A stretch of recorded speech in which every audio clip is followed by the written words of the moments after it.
Hello students, welcome to the online classes of GSM College. I am Kalpana Tiwari and today's my topic is dramatic monologue. Dramatic monologue means नाटकीय. Monologue means a long speech, एक लंबी सी speech.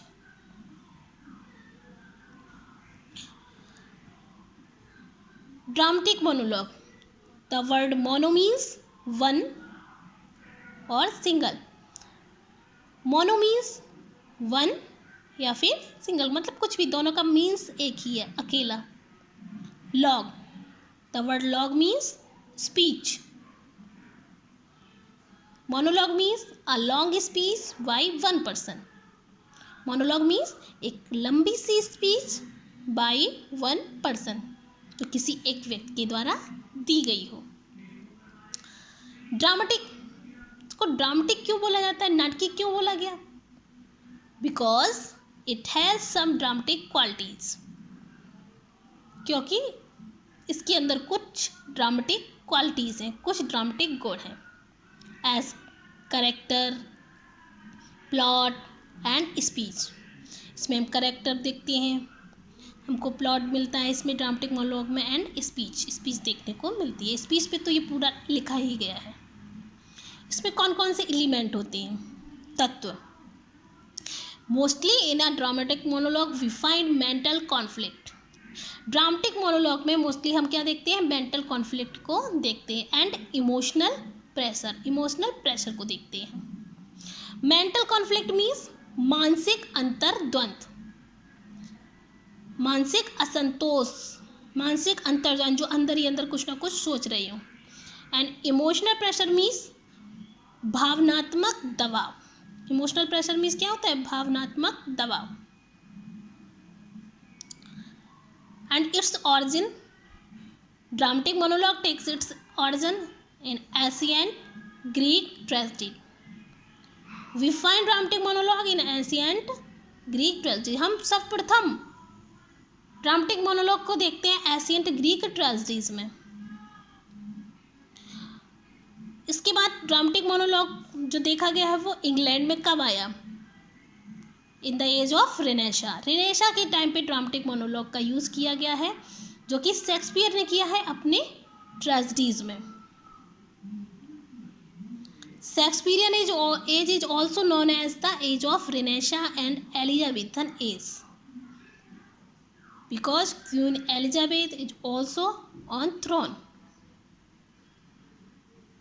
शासन काल में queen Elizabeth जो थी वो थी, इसलिए उनके नाम से इस एज को एलिजाबेथन एज, एज ऑफ रिनेशा और शेक्सपियरियन एज के नाम से जानते हैं. तो ड्रामेटिक मोनोलॉग जो है वो सर्वप्रथम एशियन ग्रीक ट्रेजेडीज में देखने को मिलता है. उसके बाद वो इंग्लैंड आया एज ऑफ रिनेशा में, और रिनेशा में शेक्सपियर ने इसको अपने ड्रामाज में, अपनी ट्रेजेडीज में इसका यूज़ किया. After renaissance we find dramatic monologue in the Victorian age. Renaissance के बाद में हम ड्रामेटिक मोनोलॉग को देखते हैं विक्टोरियन एज में. Victorian age is also called Victorian age because queen Victoria is also on throne, क्योंकि क्वीन विक्टोरिया जो थी वो थ्रोन पर थी, शासन काल में थी, मुकुट उनके सिर पर था. तो क्वीन विक्टोरिया के नाम से ही इस एज को विक्टोरियन एज कहा जाता है.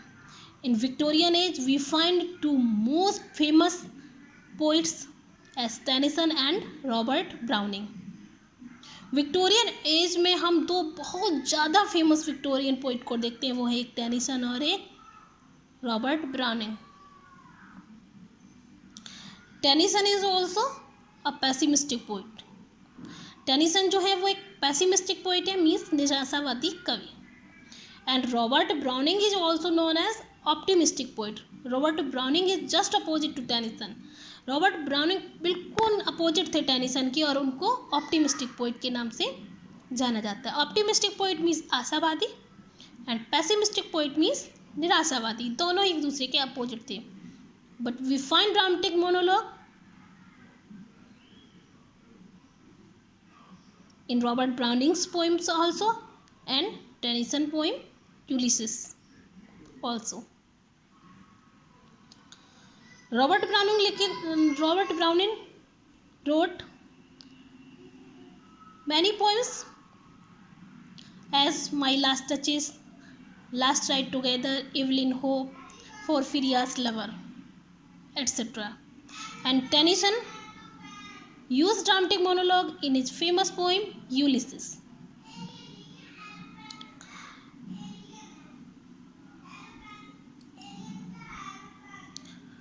What is dramatic monologue? ये तो मैंने आपको ड्रामेटिक मोनोलॉग की हिस्ट्री बता दी पूरी, क्या है इसके अंदर, इसके मेन पॉइंट, मुख्य बिंदु कौन कौन से थे। अब ड्रामेटिक मोनोलॉग के बारे में एग्जाम में आपको कैसे लिखना है, लिखना तो आपको यहाँ सही है, पर ये एक आपको एक मेन पॉइंट बता दिया जो आपके माइंड में होना चाहिए। इसके बाद इसकी डेफिनेशन, इसको कैसे एक्सप्लेन करना है वो मैंने यहाँ पर डिस्क्राइब किया है। It is a sort of dramatic speech. SORT short means होता है काइंड, और SHORT मीन्स होता है शॉर्ट मीन्स संक्षिप्त, छोटा। It is a sort of dramatic speech, ये एक प्रकार की नाटकीय स्पीच होती है। इन द फॉर्म मीन्स स्वरूप, FORM फॉर्म मीन्स स्वरूप ऑफ अ पोइटिक लिरिक, यह एक छोटी सी नाटकीय स्पीच है पोइटिक लिरिक, काव्य में, एक लिरिक के स्वरूप में। टू बी स्पोकन, जो कि बोली गई है बाय वन मैन, एक व्यक्ति के द्वारा, in the presence of A listener, किसी प्रेजेंस मतलब उपस्थिति में, ऑफ ए लिसनर, एक लिसनर की उपस्थिति में ये पोएम बोली गई है। वेदर रियल और सपोज, और इसको मान सकते हैं कि जो लिसनर है वो वेदर रियल, वो रियल भी हो सकता है, और सपोज उसको इमेजिन भी किया जा सकता है, मान भी लिया जा सकता है कि कोई लिसनर उसकी स्पीच को सुन रहा है। ऐसा मान करके ड्रामेटिक मोनोलॉग में स्पीच बोली जाती है। It may be presented on the stage with और without costume. It may be presented, इसको प्रस्तुत किया जा सकता है, ऑन द स्टेज, को स्टेज पर प्रस्तुत किया जा सकता है, विद और विदाउट कॉस्ट्यूम, कॉस्ट्यूम के साथ में भी और कॉस्ट्यूम के बिना साथ में भी, मतलब ना भी साथ में। तो इसका मीन्स ये हुआ कि ड्रामेटिक मोनोलॉग एक ऐसी स्पीच है जिसको लिरिक फॉर्म में लिखा गया है, और वो स्पीच जो कि किसी वन मैन के द्वारा बोली गई है किसी लिसनर की उपस्थिति में, और वो लिसनर वास्तविक रूप में रियल में हो भी सकता है या फिर उसको मान करके बोला गया हो, और इसको प्रस्तुत किया जाता है स्टेज पर विद और विदाउट कॉस्ट्यूम, साथ में भी और नहीं भी साथ में। नेक्स्ट देखते हैं, the speaker usually the hero narrates an important event of his life. The speaker usually माना आंसर जिसको माना गया है, द हीरो, द स्पीकर, जो स्पीकर है, यूजुअली द हीरो जिसको हीरो माना जाता है, नरेट्स, वो नरेट्स करता है, वो डिस्क्राइब करता है, वर्णन करता है an important event of his life, अपने जीवन के महत्वपूर्ण एक घटना को लेकर के वो उसको नरेट कर रहा होता है, उसको डिस्क्राइब कर रहा होता है। He addresses his speech to the listener, वो एड्रेस करता है, एड्रेस मीन्स संबोधित कर रहा होता है अपनी स्पीच के लिए, टू द लिसनर, वो लिसनर को अपनी स्पीच जो सुनाता है उसमें वो अपने लिसनर को संबोधित करता है बार बार। हु नेवर स्पीक, और जो कि कभी नहीं बोलता है, जो लिसनर होता है वो रियल में हो भी सकता है और नहीं भी, उसको मान करके वो बोल रहा है, और जो भी वर्ड बोलता है वो लिसनर को संबोधित करते हुए ही बोलता है। But the speaker is always conscious, लेकिन स्पीकर जो होता है हमेशा कॉन्शियस तो रहता है ऑफ हिज प्रेजेंस, उसकी उपस्थिति के लिए।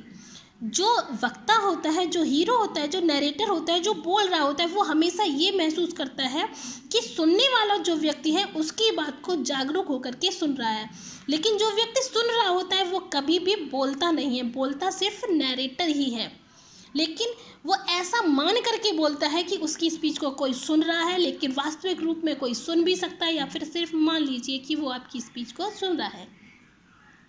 इसको मैं आपको हिंदी में एक उदाहरण के नाम से, एक उदाहरण के माध्यम से समझाती हूँ तो आपको ज़्यादा अच्छे से समझ में आएगा।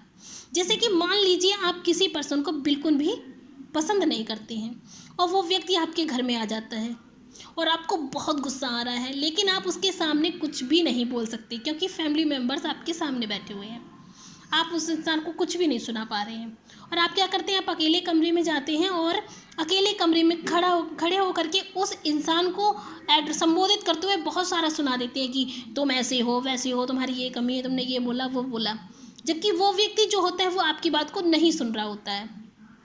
लेकिन जब आप बड़बड़ा रहे होते हैं अकेले में, जब आप बोल रहे होते हैं तो आप ऐसा महसूस करते हैं कि वो व्यक्ति आपकी सारी ही बातों को सुन रहा है, और आप इस तरह से बोल करके आपका जो मानसिक अंतर्द्वंद है, जो इमोशनल प्रेशर जो आप पे बना हुआ था, वो थोड़ा सा हल्का हो जाता है। जब आप अपने मन की भड़ास निकाल लेते हैं तो क्या होता है, आपको थोड़ी सी मन में शांति मिल जाती है। तो वही होता है ड्रामेटिक मोनोलॉग। मतलब जो आप अपनी जो भी मानसिक दबाव हो उसको आप एक स्पीच के माध्यम से बोल दें, और उस इंसान से बोलें जिसको आप बोलना चाहते हैं, लेकिन वो इंसान वहाँ पर उपस्थित ना हो, आप बस मान लीजिए कि वो यहाँ पर है और आप जितना चाहें उतना उसको सुना दीजिए। तो ये क्या बन जाता है, ड्रामेटिक मोनोलॉग। इसका पर्पस क्या था, इसका पर्पस था ड्रामेटिक मोनोलॉग का लिखने का, to make a psychological study of human nature. इसके माध्यम से जो पोएट था वो एक साइकोलॉजिकल स्टडी, एक मनोवैज्ञानिक अध्ययन करना चाहता था ह्यूमन नेचर का, एक मानवीय व्यवहार का वो अध्ययन करना चाहता था इस ड्रामेटिक मोनोलॉग के माध्यम से। I hope you all will understand very well. At last we say thank you.